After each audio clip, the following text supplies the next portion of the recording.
Welcome into the Stack Shack Sports Show. Let's talk about it. The elbow heard round the world. Spurs, Timberwolves. Wemby ejected. Should he have gotten a game suspension?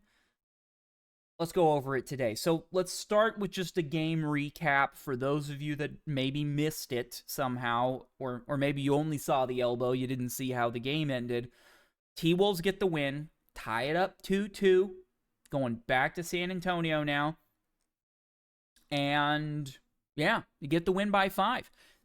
This is the way that the T-Wolves have to win. Again, I've said it multiple times. T-Wolves, they got to get the game close at the end. They come roaring back in the fourth. Now, Wemby gets thrown out here in the second quarter. He missed most of this game. Ironically, you look at the box score of the third quarter. When he left, Spurs didn't really miss too much of a beat. It did feel a little bit like the T-Wolves maybe had, a certain game plan prepared for Wemby. Then when he went out, it was kind of, okay, what are we doing? How do we attack them now? Threw them off a little bit, but they do eventually come back, get the victory. Ant was once again incredible. 36 points, 13 for 22, way over 50%, 7 for 8 for the line. Fantastic game from him. And then just a lot of good help, right? You go down this list, a lot of guys in double digits, right? We got 6 dudes in double digits. If you watched the live stream yesterday or last night, hey, that's kind of the recipe for success. We were looking at the Knicks and how they go 6 deep in double digits in that game. That is the kind of depth that you need to win in this league right now. And T-Wolves had it tonight. Look at the Spurs.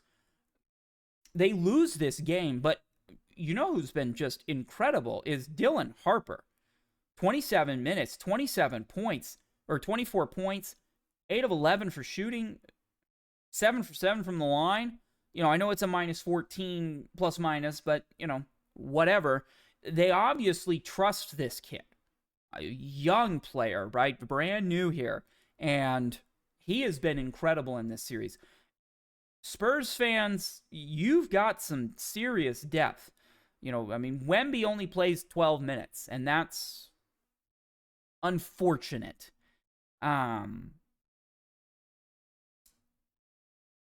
You just can't be doing that. That's the ultimate answer. And we'll pull up a clip here. We're going for a rebound. It's early second quarter, and bam. That is, you just can't do it. I understand. We were on this freeze frame.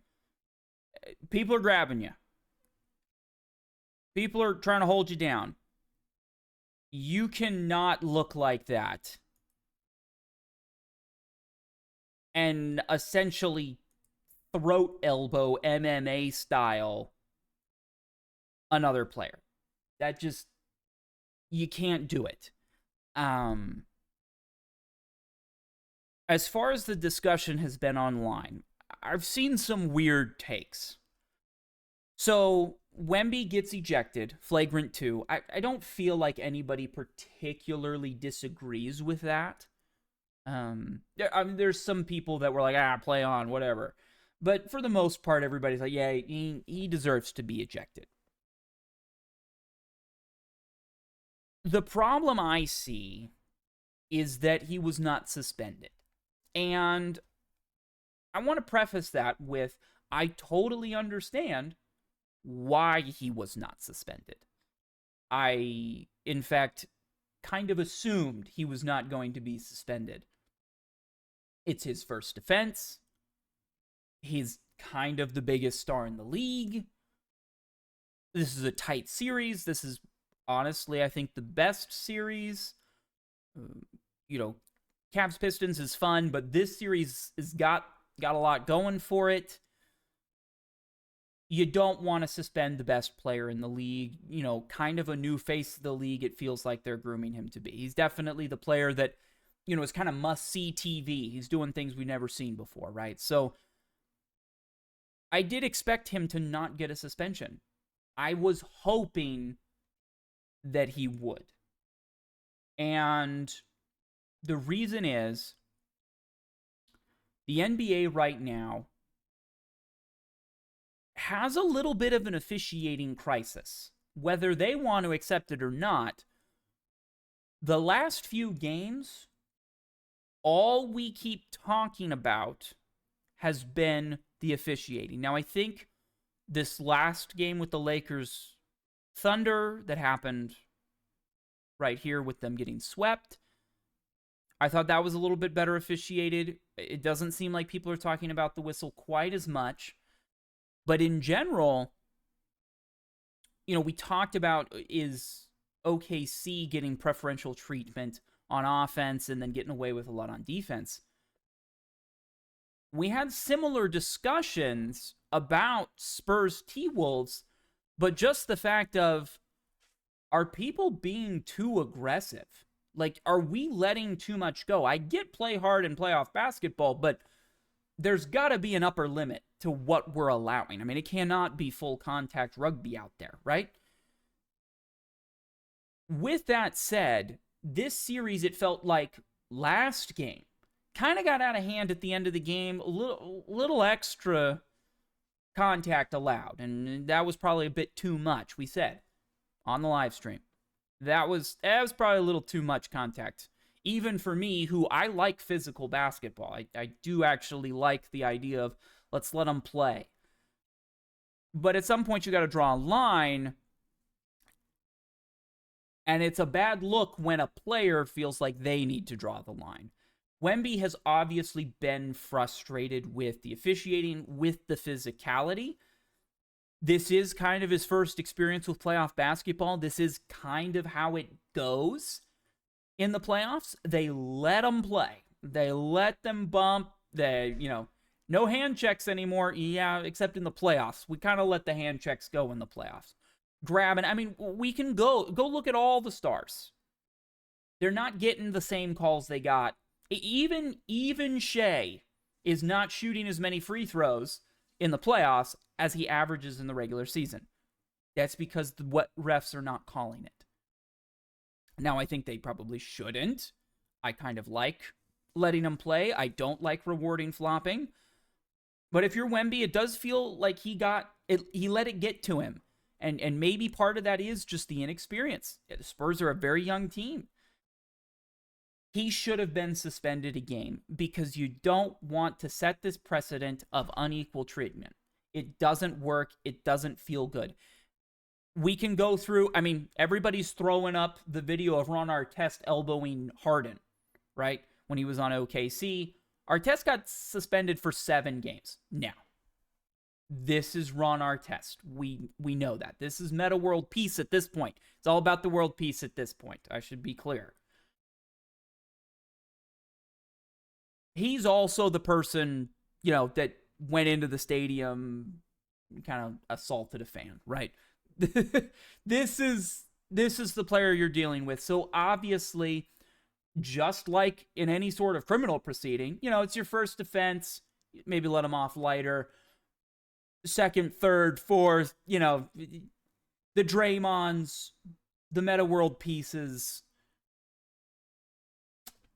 These are the guys that get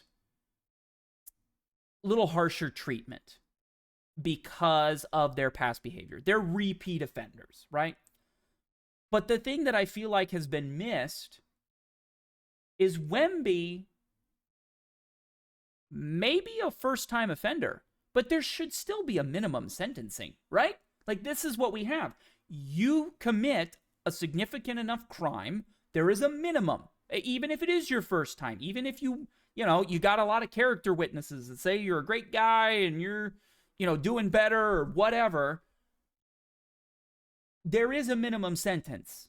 And from the video, it's definitely intentional. I mean, you look, he's got the ball. He takes a look over his shoulder at Nas, and he throws that elbow right at his head. It hits him in the throat. I mean, that's a dangerous play. Incredibly dirty, incredibly dangerous. I mean, we've had people talking about the temple shot that, could have caused some brain damage. If he gets him in the Adam's apple real good, I mean, you could collapse a windpipe. Like, we could be in a really bad situation. That was a very, very scary moment. If you watch that replay, and I can't show it too many times because they'll demonetize me or whatever, but we showed it. Rewind. You can go find it. That is a dangerous play. That is a dangerous action that Wemby made. And that dangerous action for, I think, anybody else, I would argue anybody else even on the team. Like, if Castle does that, I think he's getting suspended a game. And it feels bad that they're not suspending. They're not even fining Wemby. And I know that these guys are millionaires. What does a fine do? But at least it would make it look like they were attempting to enforce. And I'm scared for this next game. Like, it is... anything could happen. It felt like they kind of lost control of the game, in game 3. Then game 4, Wemby gets ejected because he nearly kills somebody. I mean, he didn't, but he throws an elbow like it was an MMA fight at somebody's throat. Game 5 could get ugly quick. Like, it starts to feel a little bit of a, if the refs won't do it, we're going to take care of it. And when Wemby feels like he needs to, defend himself by assaulting another player, when, we're all sitting here wondering what happened at the end of that game. They were just letting them beat on each other. All the contact in the world felt like a rugby match. It feels like the NBA overall has lost control of the narrative when it comes to officiating. And I think this was an opportunity for them to say, okay, we're going to do something. Would have been unfortunate for Wemby that, he doesn't just get away with it, but suspend him for a game. I'm not saying suspend him for 7 games. I'm not saying what he did is, any way the same situation as Meta World Peace elbowing Harden. But they're quite similar plays. One, just it's a first offense versus a, 2, 3, 4, pick your number. It depends on how you want to look at it. Yes, he's going to get a much heavier penalty, but we got to have a minimum sentencing for this, and he's got to be suspended for a game. That's what I would have done. That's what they should have done. Honestly, I don't think you suspend him for 2. I literally think 1 game. Hey, we're taking a stand. We're not giving preferential treatment to anybody. We're going to get a grip on this series and say this is serious. Wemby made the mistake. He deserves to be punished for it. And saying that, it was early second quarter, so he basically had to go out the game. They lost the game because of it. I mean, the T-Wolves have won with Wemby on the floor, and they almost won last game with Wemby on the floor. Now, he goes off, really took the game over. I gave him plenty of credit for that. Impressive win, great job. But it's not like the T-Wolves can't win with Wemby on the court. They have won, and they've had close games with Wemby on the court. So to say that 100% just instantly lost in the game, we were looking at the box score. Right? The Spurs are up going into the fourth quarter. And that's playing essentially 2 quarters without Wemby. In fact, first quarter, which Wemby played all of, he was available for all of that, they were losing. So, it's not the end of the world, but you gotta punish him and suspend him a game. You just have to. Any other player, it feels like, on that court. Ant, suspended a game. Julius Randle, absolutely. Naz Reid, absolutely. I get it's his first offense, but he's also a very young kid. He hasn't played a lot. You gotta set the precedent. You gotta make a statement that, hey, there are rules and you need to abide by them. The refs need to get a hold of this series. They need to get a hold of reffing in general. The fact that we are constantly talking about executive decisions and reffing decisions rather than the gameplay. I mean, we're all talking about Wemby and whether he's going to get suspended. We're not really talking about Ant Edwards scoring 36 points, leading a charge where they win by 9 in the fourth quarter to win by 5 overall. Like, this is an impressive comeback, a good win. Shout out T-Wolves. Nobody's talking about it because, once again, we're talking about officiating. And that is the problem the NBA needs to deal with right now. I'm very curious. Down below in the comments, let me know. What are we doing? Should he have gotten suspended is the first question. But then two, I think we can all agree that officiating, they got to get a hold of this league-wide. Between conversations about Shy and conversations about Wemby, should he be suspended, and the end of the game, was Castle fouled, and the Lakers coach, big meeting after the end of the game. We got refs getting held back from going after other coaches. Like, this has just been kind of a disaster in a row each and every night for the NBA's officiating. And now we have even a problem with the NBA's administration at the top deciding on, the offense. I saw one person said, oh, it's because there was no foul called before, that there's rumors that was part of the reason. Oh, if that foul gets called, then this doesn't happen at all. Where's the personal responsibility? You just can't... fouls get missed all the time, every game. Okay? People complain. Sometimes it gets a little frustrating because it feels like they're, I think Luka can have this sometimes where you feel like, bro, get back on defense. Like, you're whining about the call that you didn't get and you're giving wide open layups. Calls get missed all the time. Players complain about the officiating all the time. That is part of the game. You're going to miss some calls. You're going to get fouled and not get, the and one every time. The fact that some people were on Twitter today defending Wemby's elbow, like, well, they had his coming. Like, I get it. He was frustrated. They won't call any fouls for him. Let's go look back at the tape. I guarantee you Julius Randle and Gobert have also been fouled a few times. I bet Harper's been fouled. I bet everybody in that game has been fouled a few times that it wasn't called.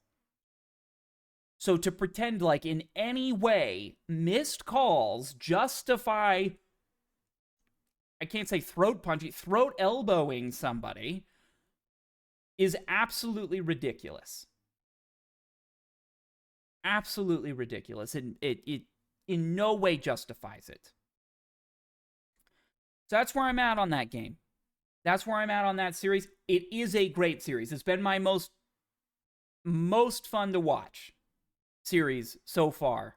I would say just in the playoffs in general. Game 7, Sixers, Celtics was pretty fun. But this has been the best series. I don't know that they're the best two teams. OKC does look really good, but to be fair, they are playing a Lakers team without Luka, so I don't want to give them... they're kind of supposed to sweep in that situation, let's be honest. They're defending champions. They got potentially the MVP. We'll see. They're in a good position. So, Spurs, T-Wolves, great series. Refs got to get a hold of it. It's going to be must-watch television, right, tomorrow night for this game. Or it might not be tomorrow night. Don't quote me on that. But Game 5 is going to be interesting. I am hoping nothing gets out of hand, everybody stays professional, and the refs can, do a good job and we don't have to talk about them too much. But those are my thoughts. Let me know in the comments down below, as always, what you think. The biggest question I have is, what can the NBA do in order to solve this officiating perception problem? Let me know down below, and we'll see you tomorrow.